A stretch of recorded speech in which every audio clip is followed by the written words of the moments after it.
calling on the person to the Bishop of ACK Murang'A, Council of Eminent Persons of Murang'A, the Governor of Murang'A County, on behalf of families, presented the Honorable. The way you have in Kenya, surely we can sacrifice. Of the late Charles Wanyoike, no protocols observed, ladies and gentlemen. Because he never promised us jobs. So let us act. Let us not just praise the Lord, Speaker. The next person to Rubia'S, as we knew him as his friends, he believed very strongly on promotions of people. People promotion, not necessarily in employment, but giving them more value than he found them with. We knew him as one person who had three things that he would die for, or rather he would pay for any price. That is peace. He really liked peace. No wonder that he died peacefully, because he believed in peace. That means he wanted this country to be as peaceful as it would be. He strongly believed in justice. And that's why during his political career, he occasionally fell into trouble, because when he witnessed injustice being practiced, he would always stand up and question why injustice was being practiced. He believed strongly on equality, equity. As the mayor of Nairobi, he believed that all races and all communities staying in that great city would enjoy the same opportunities like anybody else, and also needed comforts wherever they lived. Occasionally, when we talked to him as friends, he would be very bitter when he discovered, or rather when he noticed, that people are not offering solutions to what they consider to be the problem affecting our country. He thought as leaders, they should be the ones looking for solutions, and even going to the people that they lead to advise them on how to resolve the problems that they were experiencing. He was a patriot. In fact, when he came to the school where I was, and you should not worry very much question me about the school, it's just like Chanjiro High School. It was then a very prestigious school. Because when he came, he made us believe that Chanjiro was better than Alliance where he had gone to. No wonder, Your Excellency, you are CS for infrastructure is a student of that great school. And so is the founding chairman of Equity Bank. So it is a great school. He adopted many responsibilities of the homestead from an early age. And at a time when girls were rarely being educated, my brother encouraged me to go to school. My brother Wanyoike married Hannah Muthoni Kamau, a great woman, a woman that even last weekend he lamented missing. Together they guided the extended family with compassion, love, and generosity. And this generosity was not just in terms of money. He genuinely cared for his extended family. The late Hannah Rubia'S was a teacher, and she and my brother deeply understood the importance of education. Wanyoike went as far as personally chauffeuring me to school to ensure that I stayed on course. Driving long distances to deliver children to their education continued into the next generation.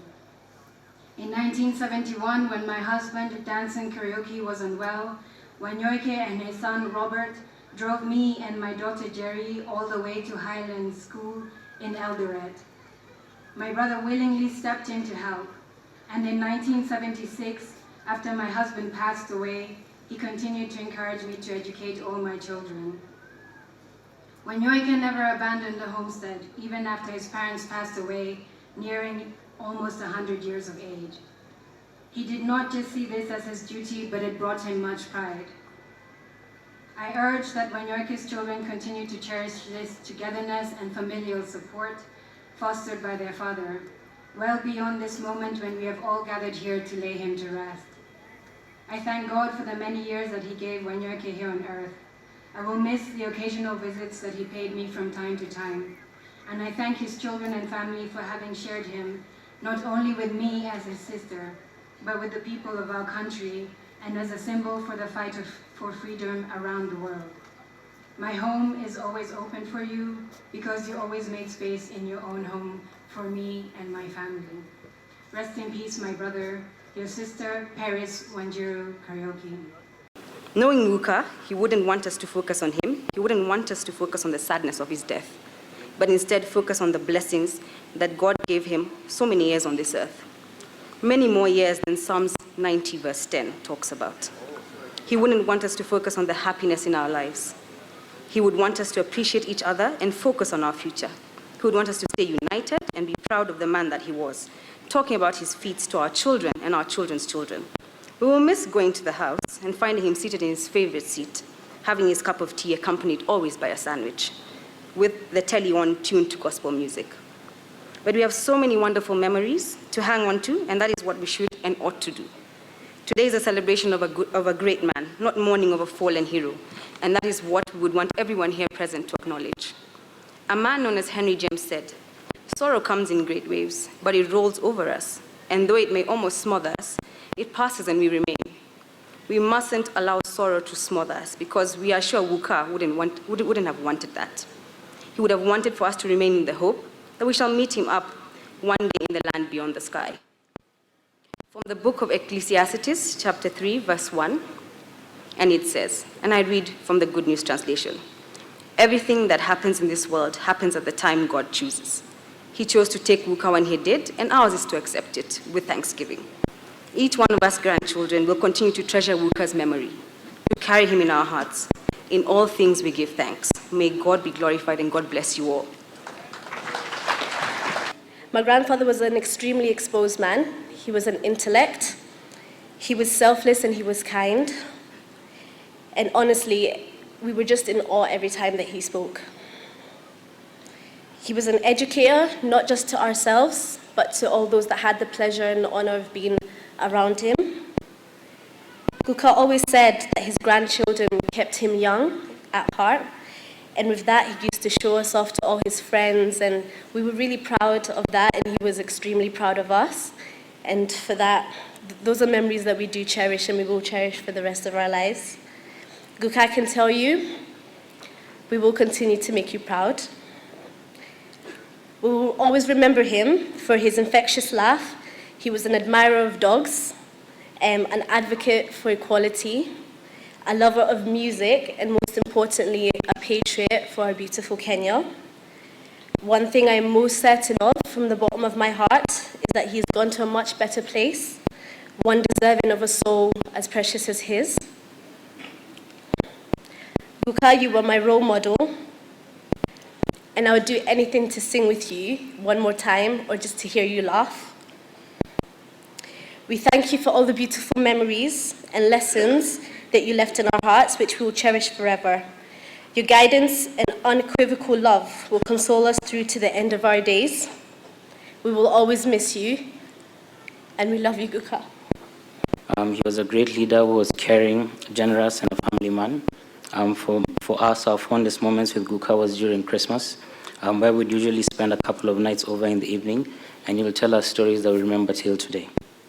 The way he carried himself was an inspiration, and the lifestyle that he lived, we always wanted to aspire to be like him. I know when we live today, we'll always remember to cherish the memories and never forget the love, happiness, and laughter he brought to us. To Guka, we love you. You're truly special. You may have passed away right now, but your memories will always live within us Thank you for the sacrifices that you made for our family and our country. Your care, your concern, your love, and everything that you have done for us, we will forever be grateful. Rest in peace, Guka. Last September, we spent the whole afternoon looking at your memorabilia, photos, keys to all the cities that you've been honored, and I learned so much from your past. But my favorite was making pinky promises with you that we would spend more time together. But it was not to be. Because heaven has called you, God always takes the best. Though you have left us, my love for you will remain alive, and I will carry you in my heart. The memories are shining brightly, and your legacy will survive in the things you taught me and the love you showed me. I will miss your gentle humor. I will miss the warmth you always extended to me. I will treasure your memory forever until we meet again. What I would say, there is nobody knows the Rubia'S more than me. This is because when Mzee Kamau Kiroga was working in the farm, there was no good schools for his children. He talked to my father. My dad was a priest in charge of the then Murang'A parish. Now they call it Murang'A South or something like that. Murang'A parish is where my father was working, from Chania River to Murang'A River, from the border with Wakamba and the mountain. We used to call them Abadayas, now we call them, these Abadayas mountains. All the churches here were being run by some priests, who happened to be one of them was my dad, Gashanja. And Kamau said, what do I do? There is no good school here. So my father took children of Kamau with him to our family in Kahuya Mission. I was sleeping in one bed with Hannah Rubia, pulling each other. We went to Kahuya Girls. I was a bit older than she is. And then after that, when we finished in Kahuya, Carrie Francis then, he can get somebody to tell him, he won't have more than 3 girls at Alliance Boys. I was to go there, he said he can't have too many women there. So luckily, there was a lady called Miriam Jenish. You can see I'm not reading, I'm talking what I know. Miriam, an educationist woman from, I think, Rhodesia, now Zimbabwe or Zambia or something like that. When he came, he found there was no good school for high school for girls. She established a college called Government African Teachers College. I was there with some other ladies, with Mrs. Rubia, some ladies from Western Kenya. I see our Mheshimiwa here, Malwa, you know, Priscilla Aboa or Ruzuhaboa, we were all there. Then afterward, we were sent to teach at the same school, Kahuya. Again, we were given, Hannah was given this house and me this as teachers. She was teaching at practicing school. I was teaching at the teachers' college. We said, how can we be sitting like this? We left one room, we continued sharing one room, and had one other room. We made it a kitchen and a sitting room. Who would know Hannah Rubia than me? And then when this Rubia came up from all these places, he came there to look for his wife. There were many, many girls there. And when he came, he fell in love with Hannah. She was a very, very beautiful girl. She's a mixture of Gikuyu and Mukamba. Her mother was a Kamba. She was a beautiful, and don't know why we used to have all these long hairs. Girls these days, I think you use too much chemicals, it doesn't look good. Then, next time, Rubia is chasing Hannah sitting with me. Then he decided to marry her. Who is taking Hannah to Rubia? It's me. If you look at the pictures, she didn't know anybody. And I was there. If you look at her wedding picture, you won't know me, I was young. But you can see one tall girl with the long hair, it's me. So there was a time before independence. The white community, Muzungus, started to get worried about these upcoming Africans. And they said, went to Kiambu and say, chop one area of Kiambu and we push these Akina Rubia, Akina, all these getting educated, trying to be this and this, put them in Kangemi, Lirota, help them to get home there. They are starting to come to Westlands and Lavington and all these, they are interfering, push them there. One of them was Rubia. He took 4 plots and built a house. And they said, come, you can take a plot here. I took 2 next to them. You see? So, Rubia, anywhere, he thought, I was like a second, like a sister to him. If there is any problem, he shared with me. If you touch me, I go to share with him. And I would say, Nairobi was Nairobi when we were very big, Nairobi with exhibition, outside City Hall. On Saturday, we go there to dance at night. There was a restaurant there where you can eat, the lawyers, everybody. Schools were good, healthy centers, social centers, immunization, healthy children were being given injections at these schools during Rubia. If I write Rubia, you may have to write a book. To me, from Murang'A, I feel lost. Not long ago, I went to bury Matiba. I have buried Michuki. I have buried Keano. I don't know what is left. But I hope, as I sit here, I see Mwangi, our governor there, I see our senator there, I see Gambi Gitula, Peter Kenneth. We are throwing a ball to you. Nairobi was known for business for Africans. Rubia was the first to establish one of the biggest distribution shops. Or now you call it Helasalas, we used to call it White Aways. A big distribution shop. They have all these things. During his time, they used to develop homes.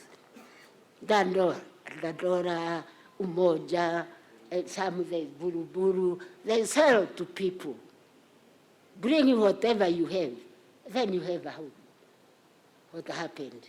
Call us before we sleep, because we can sleep anytime, but let us follow that.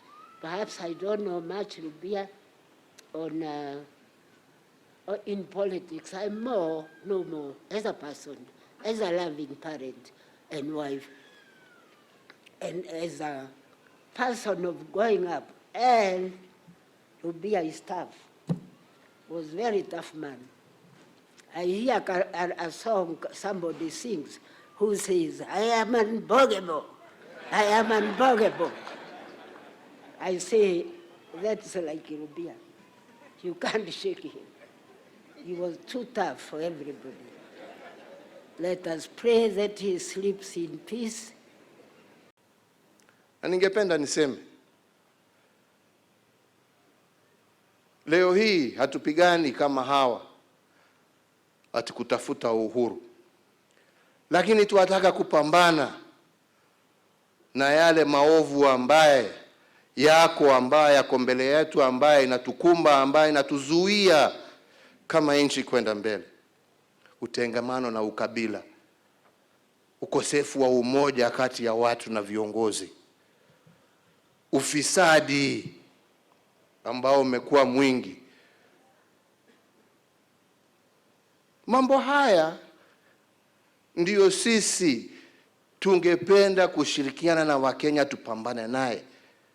Kwa sababu tukipambana na haya, yes, tutabadilisha maisha ya Wakenya.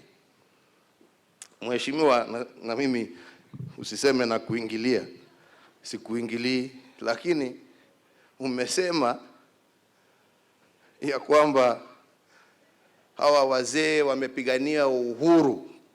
Na mimi nataka kusimama hapa mbele yenu niwaambie, huo uhuru walipigania kwa second liberation tunausimamia kikamilifu. Kikamilifu. Na hakuna mtu ambaye amezuiwa kusema yale anataka kusema, atembee barabara, apige duru zake, aseme. Lakini ombi langu kwa hawa ambao wanatafuta hii uhuru na ambao wako naye, jameni, tumieni huo uhuru kueneza amani na umoja kati ya Wakenya. Tumieni huo uhuru kueneza na kupambana na vita kati ya ufisadi. Tumieni huo uhuru kutafuta justice.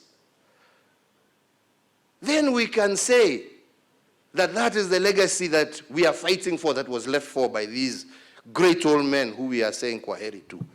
Lakini kama kelele ni perere tu na hakuna kitu ambaye inalete, well, hiyo pia ni uhuru.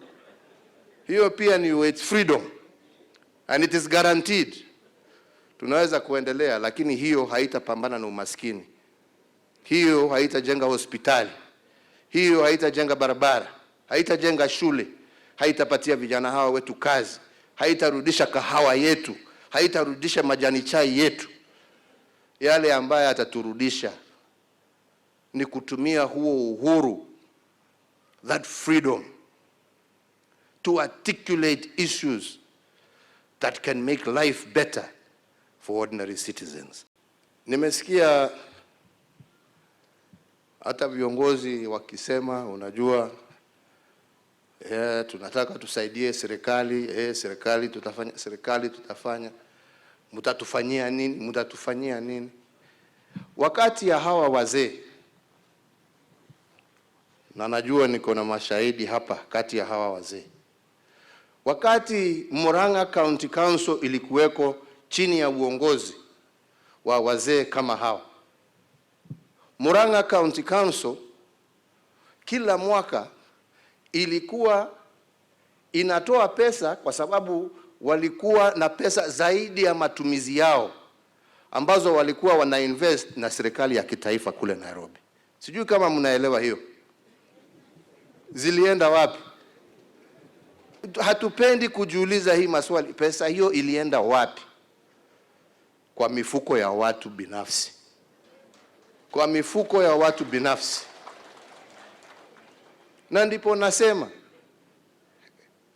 kama just 10% ya viongozi wetu tungekuwa tunaamuka na kulala na hizo fikiria za patriotism, za kupenda nchi yako na za kujitolea kufanyia taifa letu la Kenya kazi, hii nchi ingekuwa nchi ingine. Mimi ningependa kwanza kuchukua fursa hii kwa niaba yangu, kwa niaba ya familia yangu, na pia kwa niaba ya Wakenya wote, kutuma rambirambi zetu kwa jamii yote ya marehemu baba wetu Mzee Charles Rubi'a ambaye alituacha hivi majuzi. Tuko hapa na nakubaliana vile baba askofu amesema, kumuomboleza ndio, lakini pia kumsherehekea na kumshukuru Mungu kwa miaka hiyo yote ameweza kumpatia miaka ambaye ameitumia kujenga taifa hili letu la Kenya, kusaidia wananchi wa jamhuri hii yetu ya Kenya bila kujifikiria mwenyewe. Akatolea maisha yake karibu yote kwa kuitumikia taifa na wananchi wa jamhuri ya Kenya. Twamshukuru Mwenyezi Mungu kwa maisha yake, na tuko hapa tukimuaga, tukikumbuka yale yote ambaye ametenda kwa taifa letu kwa muda huo ambaye Mwenyezi Mungu amempatia. Mimi sitaki kuongeza kwa sababu mengi yamesemwa, na sana sana tumesikia kutoka wazee wetu na pia kupitia yale ambaye baba askofu mwenyewe ametueleza, na mimi sitaki kuyarudia, lakini nataka kukumbusha tu yale ambaye tumeambiwa, ambaye ndio alikuwa mwelekeo ama vision ya mzee ambaye amelala. Mzee alipenda ya kwanza amani, alafu he loved justice and good social order, and he also loved hard work. If only half of us as Kenyans, not even half, 10%, emulated what this old man stood for, Kenya would be a totally different country.